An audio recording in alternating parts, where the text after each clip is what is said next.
سدرا باجی کدھر ہے؟ اور آرزو صوفے پہ بیٹھتے ہوئے اس نے متلاشی نگاہ ادھر ادھر دھڑائی۔ سدرا کی تو دسمبر میں شادی ہو گئی، وہ کینیڈا چلی گئی، تائی مہتاب نے فخر سے بتایا۔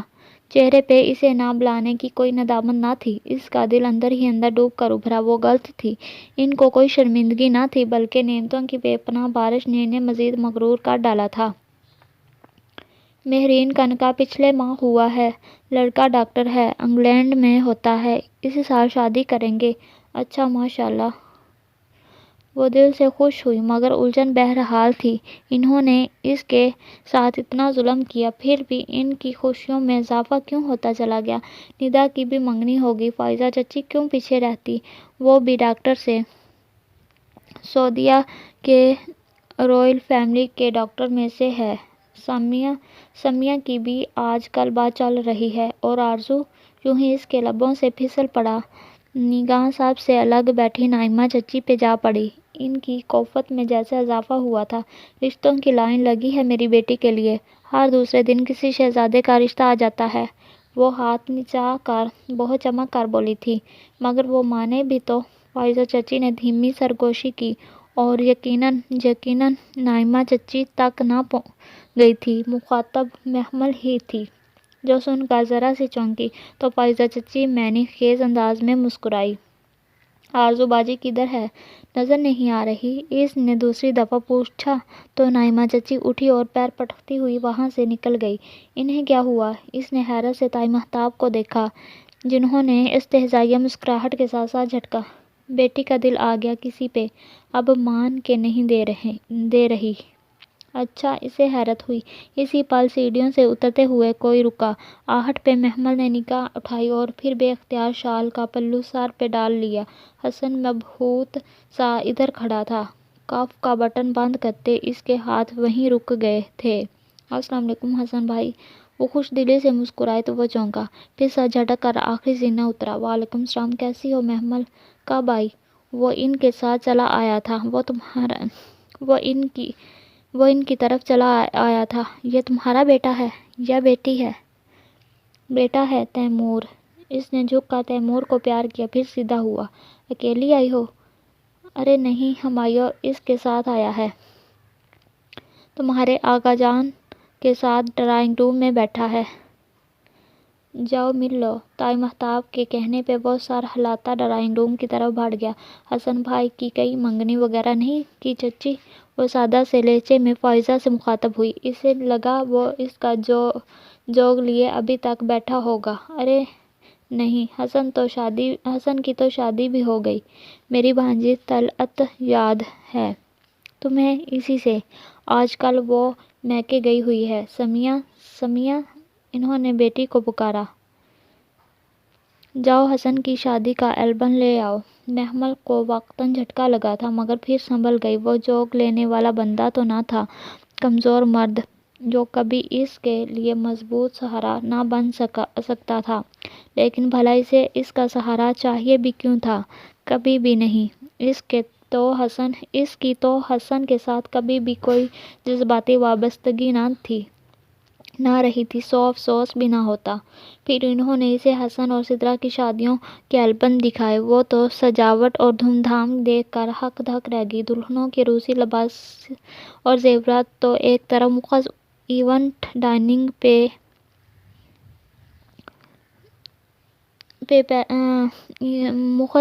ڈائننگ پہ پیسہ پانی کی طرح لٹایا گیا تھا۔ انہیں محمل نے وہ سب کچھ خود دیا تھا، اب بھلا وہ کیوں اس کا پرتپاک استقبال نہ کرتے؟ ڈنر بہت پرتکلف تھا۔ آقا جان اور ہمایوں کے انداز سے لگ رہا تھا کہ ان کی گہری دوستی رہی ہے۔ کون کہہ سکتا ہے کبھی آقا جان اس شخص کا نام نہیں سن سکتے تھے؟ بس اس کے ایک دستک نے ساری دنیا ہی بدل ڈالی تھی۔ پھر بھی وہ خوش تھی، اسے میکے کا مان جو مل گیا تھا، چاہے منافقت کا ملمہ اوڑھے، جھوٹا ہی سہی، مگر مان تو تھا نا۔ بس چند لمحوں کے لیے وہ تیمور کا بیگ لینے گاڑی تک آئی تھی، اور تب اس نے لان میں کرسی پہ بیٹھی آرزو کو دیکھا تو رک گئی۔ وہ بھی اسے دیکھ چکی تھی، سو تیزی سے اٹھ کر اس کے پاس چلی آئی۔ بہت خوب مسز ہمایوں، خوب عیش کر رہی ہو۔ اس کے قریب سینے پہ بازو لپیٹے کھڑی، وہ سار سے پاؤں تک اس کا جائزہ لیتے بہت طنز سے بولی تھی۔ اس نے بامشکہ خود کو کچھ سخت کہنے سے روکا۔ اللہ کا کرم ہے باجی آرزو، ورنہ میں اس قابل کہاں تھی۔ قابل تو تم خیر اب بھی نہیں ہو۔ یہ تو اپنی اپنی چالاکی کی بات ہوتی ہے، مجھے چالاکیاں آتی ہوتی تو اس گھر سے ایسے ہی رخصت ہوتی جیسے سدرا بازی ہوئی۔ اور پلیز زیادہ معصوم بننے کی کوشش نہ کرو، وہ تیزی سے جھڑک کر بولی۔ تم جانتی کہ ہمایوں صرف اور صرف میرا ہے، پھر بھی تم نے اس سے شادی کی، تمہیں لگتا ہے میں تمہیں یوں ہی چھوڑ دوں گی؟ یہ ہمایوں آپ کے کب سے ہو گئے آرزو باجی؟ نام تو آپ ان کا جانتی نہیں تھی، وہ بھی مجھ سے ہی پوچھا تھا۔ اپنی چھوٹی سی عقل پہ زیادہ زور نہ دو محمل ڈیئر۔ اس نے انگلی سے اس کی ٹھوڈی اٹھائی۔ اور یاد رکھنا آرزو ایک دفعہ کسی کو چاہ لے تو اسے حاصل کر کے ہی چھوڑتی ہے۔ کیوں آرزو خدا ہے کیا؟ اس کے اندر غصہ ابلا تھا۔ بے اختیار اس نے اپنی ٹھوڈی تلے اس کی نگاہ ہٹائی۔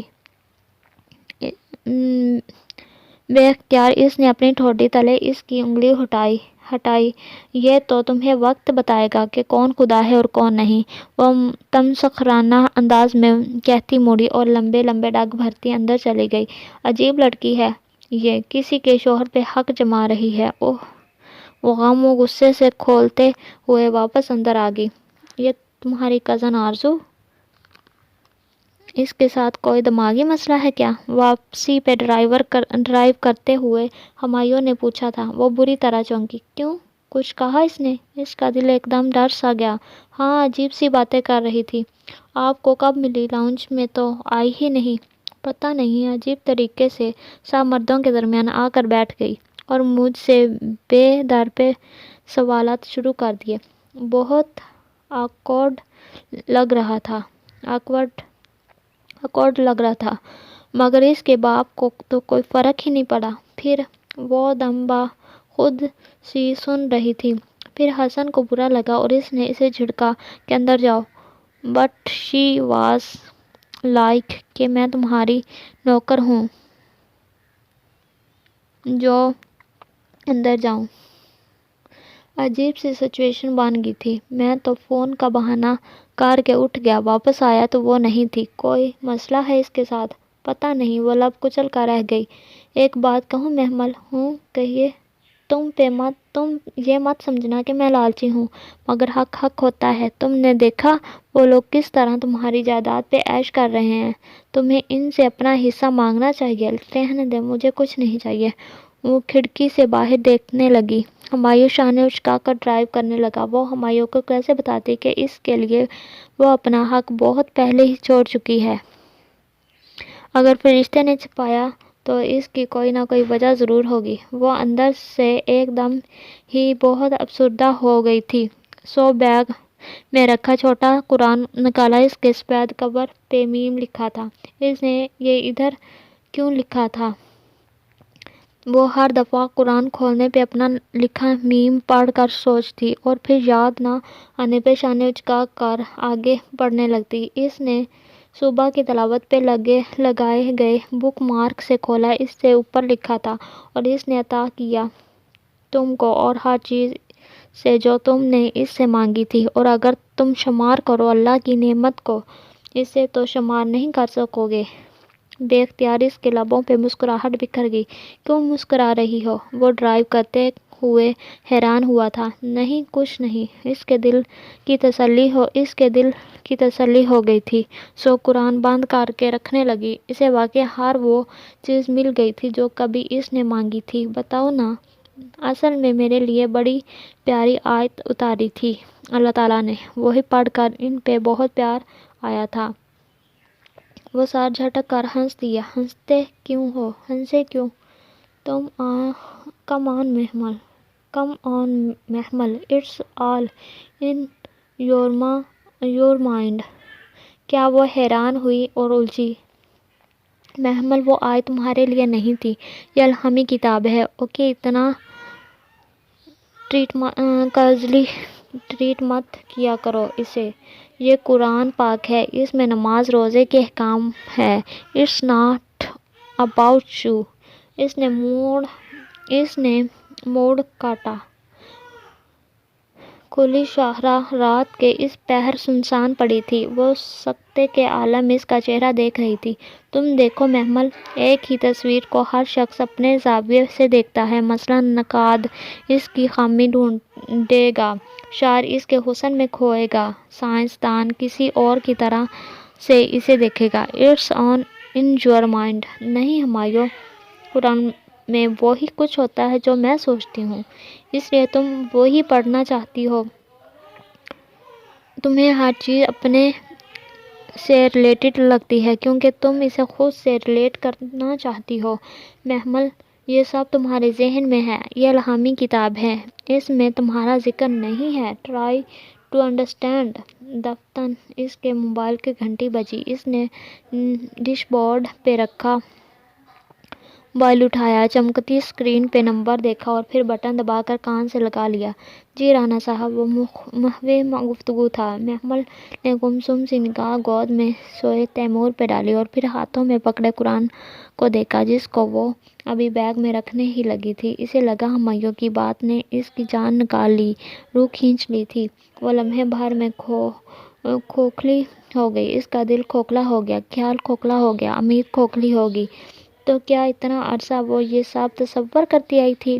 وہ وہی پڑھتی تھی جو وہ پڑھنا چاہتی تھی، اسے وہی دکھائی دیتا تھا جو اس کی خواہش ہوتی تھی، وہ ہر چیز کا من چاہا مطلب نکالتی تھی۔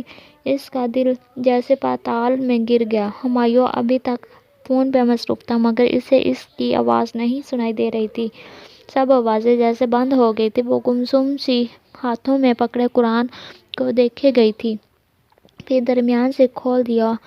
2 صفحے سامنے روشن ہو گئے۔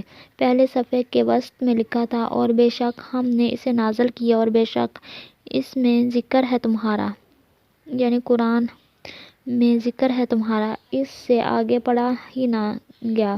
وہ جیسے پھر سے جی اٹھی تھی، ساری اداسی ویرانی ہوا ہو گئی تھی، دل پھر سے منور ہو گیا تھا۔ اب اسے کسی کا نظریہ یا رائے خود پہ مسلط نہیں کرنا تھا، اسے اس کا جواب نظر آ گیا تھا، دلیل مل گئی تھی۔ مسکراہٹ لبوں پہ بکھری، اس نے احتیاط سے قرآن پاک سنبھال کر واپس بیگ میں رکھا اور زپ بند کی، پھر سر سیٹ کے پشت سے ٹکا کر آنکھیں موند لیں۔ اسے ہمایوں سے کوئی بحث نہیں کرنا تھی، اسے کچھ نہیں سمجھنا تھا، وہ اسے سمجھا ہی نہیں سکتی تھی کہ اکثر لوگ نہیں جانتے، نہیں مانتے۔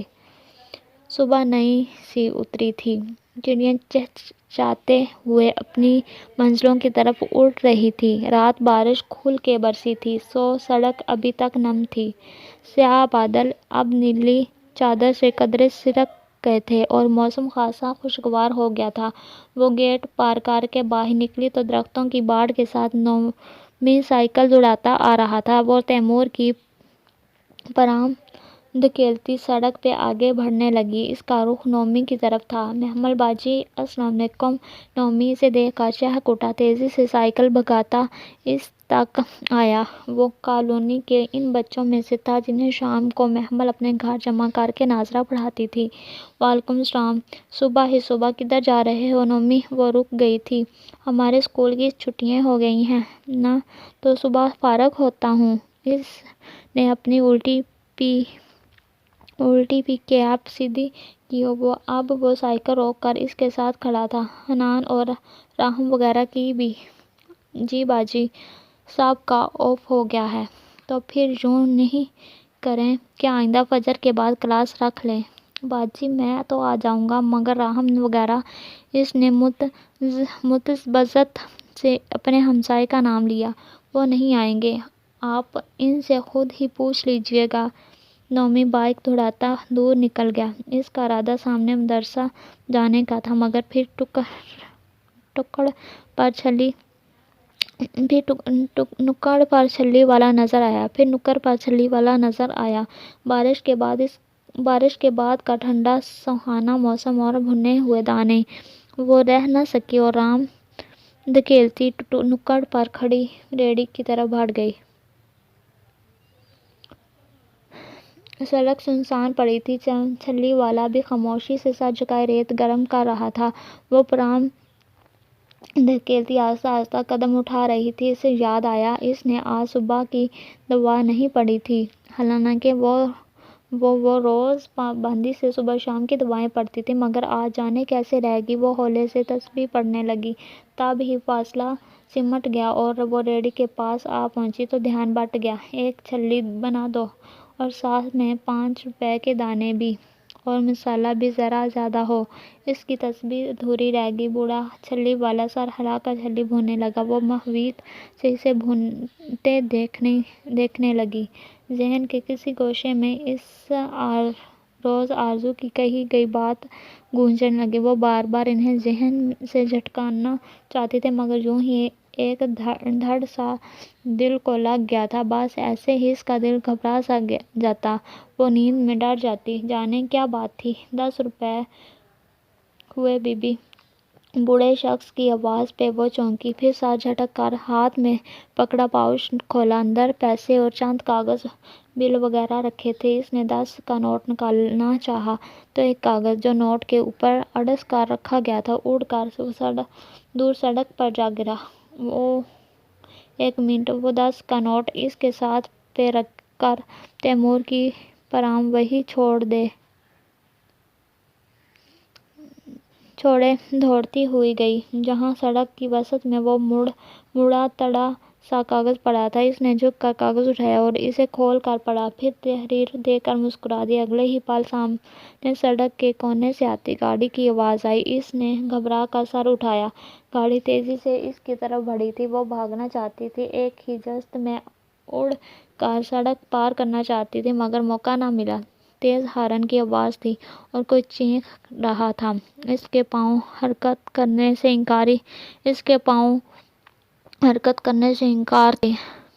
انکاری تھے۔ اس نے گاڑی کو خود سے ٹکراتے دیکھا، پھر اس نے خود کو پورے قد سے گرتے دیکھا۔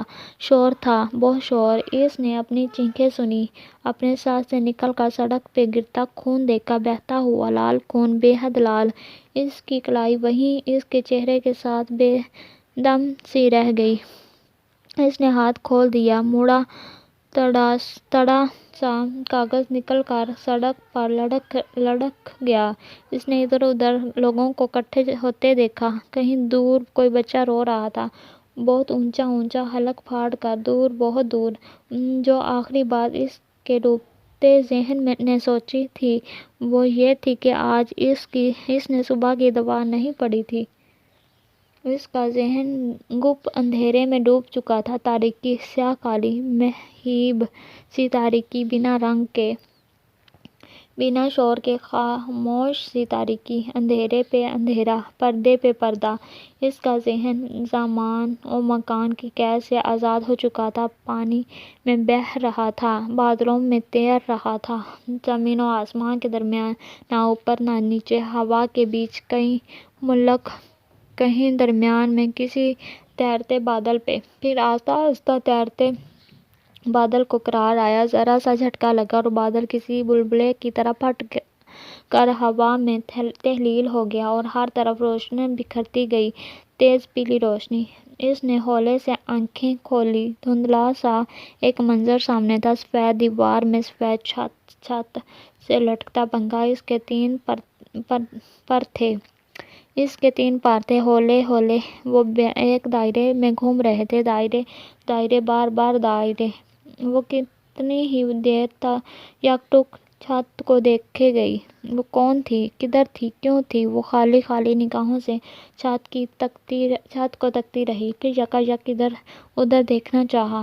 ارد گرد سفید دیواریں تھیں، قریب ہی ایک کاؤچ رکھا تھا، دپائی پہ سوکھے پھولوں کا گلدستہ سجا تھا۔ اس نے کوہنیوں کے بل اٹھانا چاہا، مگر جسم جیسے بے جان سا ہو گیا تھا، یا شاید وہ بے حد تھک چکی تھی۔ اس نے کوشش ترک کر دی اور اپنے بازوؤں کو دیکھا، جن پہ بے شمار نالیاں سی پیوست تھیں۔ ہر نالی کسی نہ کسی مشین کے سرے پہ جا رکتی تھی۔ وہ شاید ہسپتال کا کمرہ تھا، اور وہ خود شاید بلکہ یقیناً محمل ابراہیم تھی۔ خود کو کیسے بھلا بھلایا جا سکتا ہے بھلا؟ آہستہ آہستہ ساری یادداشتیں ذہن کے ہر گوشے سے ابھرنے لگی۔ ایک ایک بات، ایک ایک چہرہ اسے یاد آتا گیا۔ تھک کر اس نے آنکھیں موند لیں۔ آخری بار بھلا کیا ہوئی تھی؟ کسی چیز نے اسے ادھر ہسپتال پہنچایا تھا، شاید کوئی ایکسیڈنٹ، اور اسے دھیرے دھیرے یاد آتا گیا وہ بھٹا لینے سڑک کے اس پار گئی تھی۔ اس کے ساتھ نومی بھی تھا، وہ سائیکل چلا رہا تھا۔ وہ نظروں سے اوجھل ہوا تھا کہ وہ ریڑھی والے کے پاس چلی گئی۔ پھر کچھ ہوا تھا، اسے ٹکر لگی تھی۔ خون بکھرے کاغذ، روتا بچہ۔ اس نے چونک کر آنکھیں کھولی، پھر ادھر ادھر دیکھا۔ کمرہ خالی تھا، وہ ادھر اکیلی تھی، مگر وہ روتا بچہ، وہ آواز جو اسے آخری پل تک سنائی دی تھی، تیمور تیمور رو رہا تھا۔ ہاں، اسے یاد آیا تھا۔ کہاں ہے تیمور؟ اس نے متلاشی نظروں سے ادھر ادھر دیکھا۔ اسی پل دروازہ کھلا۔ سفید یونیفارم میں ملبوس نرس اندر داخل ہوئی۔ اس کے ہاتھ میں ٹرے تھی۔ وہ تیزی سے ٹرے لیے بیڈ کی طرف بڑھی، پھر اسے جاگتے دیکھ کر ٹھٹکی۔ اوہ، شکر ہے آپ کو ہوش آ گیا، وہ حیران سی کہتی اس کے قریب آئی۔ تب ہی کھلے دروازے سے ایک بچہ نظر آیا، 6-7 برس کا، خوبصورت سا بچہ۔ شاید وہ نومی کا ہمسایہ راہم تھا۔ ہاں، وہ راہم ہی تھا۔ وہ شاید راہم کا چھوٹا بھائی، اور فیصلہ نہ کر پائی۔ Are you all right? Nurse نے آہستہ سے اس کے ہاتھ کو چھوا، پھر حیرت سے پوچھا۔ وہ بنا جواب دیے بچے کا چہرہ دیکھتی رہی، جو عجیب انہماک سے اسے دیکھ رہا تھا۔ یہ شاید وہ لڑکا تھا جس کو وہ شام میں ناظرہ پڑھاتی تھی۔ ہم آپ کی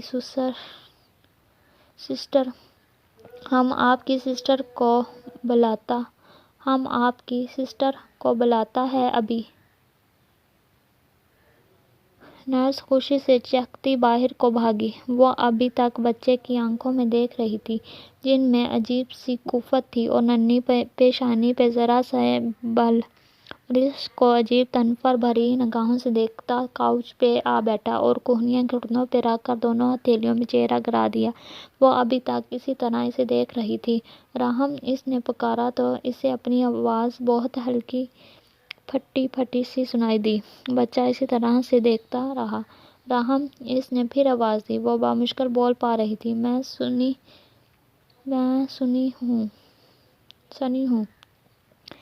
سنی ہوں۔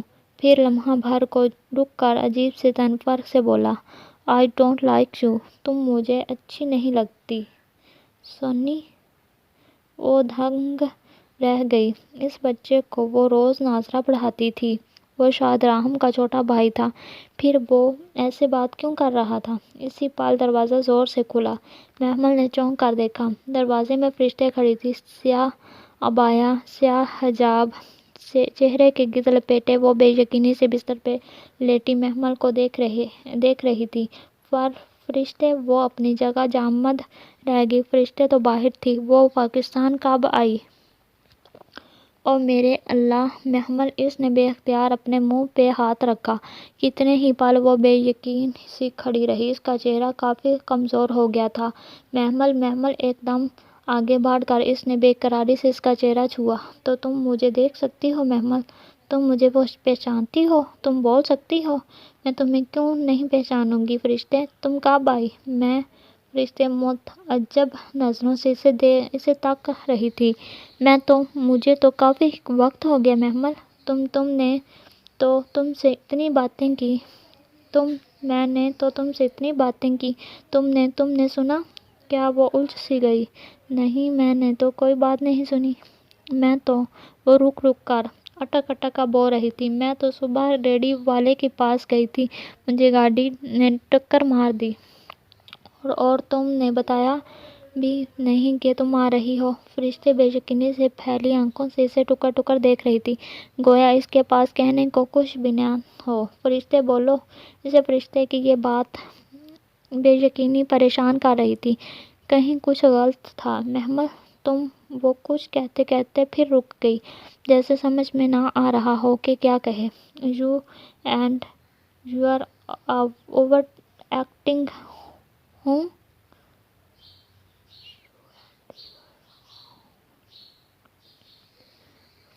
وہ چھوٹا لڑکا بیزاری سے کہہ کر اٹھا تھا۔ فرشتے نے چونک کر اسے دیکھا۔ سیاہ حجاب میں دھمکتے فرشتے کے چہرے پہ ہلکی سی ناگواری ابھری۔ سنی پلیز بیٹا، جاؤ یہاں سے، مجھے بات کرنے دو۔ میں کیوں جاؤں؟ میری مرضی، آپ دونوں چلی جائیں۔ فرشتے، یہ کون ہے؟ کیوں ضد کر رہا ہے؟ وہ الجھ کر پوچھ رہی تھی، مگر فرشتے دوسری طرف متوجہ تھی۔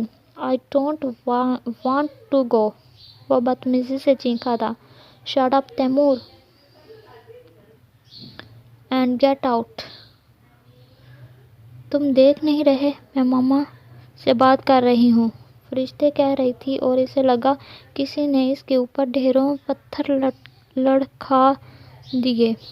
تم نے تیمور کہا؟ فرشتے، وہ ساکت رہ گئی تھی۔ ہاں، she is not my mom۔ وہ سر جھٹکتا اٹھ کر باہر گیا اور اپنے پیچھے زور سے دروازہ بند کیا۔ تم نے تیمور کہا؟ نہیں، یہ تیمور نہیں، میرا تیمور کہاں ہے؟ اس کا دل بند ہو رہا تھا۔ کہیں کچھ غلط تھا، کہیں کچھ بہت غلط تھا۔ فرشتے نے آہستہ سے گردن اس کی طرف موڑی۔ اس کی سنہری آنکھوں میں گلابی سی نمی ابھر آئی تھی۔ محمل، تمہیں کچھ یاد نہیں؟ کیا یاد نہیں؟ میرا بچہ کہاں ہے؟ وہ گھٹی گھٹی سی سسک اٹھی۔ کچھ تھا جو اس کا دل ہلا رہا تھا۔ محمل، اس کی آنکھوں سے آنسو نکل کر گار پہ لٹکنے لگے۔ بے اختیار اس نے محمل کے ہاتھ تھام لیے۔ تمہارا ایکسیڈنٹ ہوا تھا۔ فرشتے، میں پوچھ رہی ہوں میرا بیٹا کہاں ہے؟ تمہارے سر پہ چوٹ آئی تھی، تمہارا اسپائنل کارڈ ڈیمیج ہوا تھا۔ فرشتے، میرا بچہ، اس کی آواز ٹوٹ گئی۔ وہ بے قراری سے فرشتے کی بھیگی آنکھوں کو دیکھ رہی تھی۔ محمل، تم بے ہوش ہو گئی تھی، تم کوما میں چلی گئی تھی۔ مجھے پتا ہے صبح میرا ایکسیڈنٹ، اور یہ کہتے ہوئے بھی وہ جانتی تھی کہ وہ صبح نہیں تھا، وہ 7 سال پہلے تھا۔ وہ سکتے کے عالم میں اسے دیکھتی رہ گئی۔ وقت 7 سال آگے بڑھ گیا تھا، تمہیں کچھ یاد نہیں؟ وہ ساری باتیں جو میں اتنے برس تم سے کہتی رہی، وہ دن، وہ راتیں جو میں نے ادھر تمہارے ساتھ گزاری، تمہیں کچھ یاد نہیں؟ وہ پتھر کا بت بن گئی تھی۔ فرشتے کو لگا وہ اس کی بات نہیں سن رہی۔ ڈاکٹر کہتے تھے تم کبھی بھی ہوش میں آ سکتی ہو، ہم نے بہت ویٹ کیا تمہارا۔ محمل، بہت زیادہ۔ آنسو متواتر اس کے دھمکتے چہرے پہ گرے تھے۔ وہ گمسم سی اسے دیکھے گئی، گویا وہ وہاں تھی ہی نہیں۔ میں نے تمہارے اٹھ جانے کی بہت دعائیں کی محمل، میں نے اپنا PhD بھی چھوڑ دیا، تمہارے ایکسیڈنٹ کے دوسرے مہینے میں آ گئی تھی، 2 ماہ رہی، پھر واپس گئی، مگر دل ہی نہیں لگ سکا، میں پڑھ ہی نہیں سکی، پھر میں نے سب پڑھائی چھوڑ دی اور تمہارے پاس آ گئی۔ اتنے برس محمل، اتنے برس گزر گئے، تمہیں کچھ بھی یاد نہیں محمل؟ فرشتے نے ہولے سے اس پتھر کے مجسمے کا شانہ ہلایا۔ وہ ذرا سی چونکی، پھر اس کے لب کپ کپائے۔ میرا تیمور، یہ تیمور تھا نا؟ ہم اسے سنی کہتے ہیں۔ مگر وہ کیسے مانتی؟ وہ جیسے کوئی کالونی کا بچہ سمجھتی تھی، وہ اس کا اپنا بچہ تھا۔ وہ کیسے ممکن تھا؟ اسے تو لگا تھا کہ وہ بس ایک دن کے لیے سوئی ہے، یا پھر شاید دن کا ایک حصہ۔ پھر صدیوں کیسے بیت گئی، اسے کیوں نہیں پتا چلا؟ اور تیمور نہیں، اسے کاٹ میں لیٹا اپنا نومولود بچہ یاد آیا۔ فرشتے، وہ میرا بچہ ہے۔ او خدایا، اس نے بے یقینی سے آنکھیں موند کر کھولیں۔ وہ اتنا بدل گیا ہے، بہت کچھ بدل گیا ہے محمل، کیونکہ وقت بدل گیا ہے۔ وقت ہر شے پر اپنے نشان چھوڑ جاتا ہے۔ ہمایوں، اس کے لب پھڑپھڑائے۔ ہمایوں کہاں ہے؟ نرس نے جب بتایا تو اس نے اسے کال کر دیا، مگر وہ لمحے بھر کو ہچکچائی۔ وہ میٹنگ میں تھا، رات تک آ سکے گا نہیں۔ فرشتے، تم اس کو بلاؤ، پلیز بلاؤ، اسے کہو محمل جاگ گئی ہے، محمل اس کا انتظار کر رہی ہے۔ وہ میرے ایک فون پر ہی دوڑا آتا تھا۔ وہ 7 سال پہلے کی بات تھی محمل۔ وقت کے ساتھ ساتھ یہاں بہت کچھ بدلتا ہے، لوگ بھی بدل جاتے ہیں۔ وہ کیوں نہیں آیا؟ وہ کھوئی سی بولی تھی۔ عجیب بے یقینی تھی، بے یقینی تھی۔ محمل پریشان مت ہو، پلیز دیکھو۔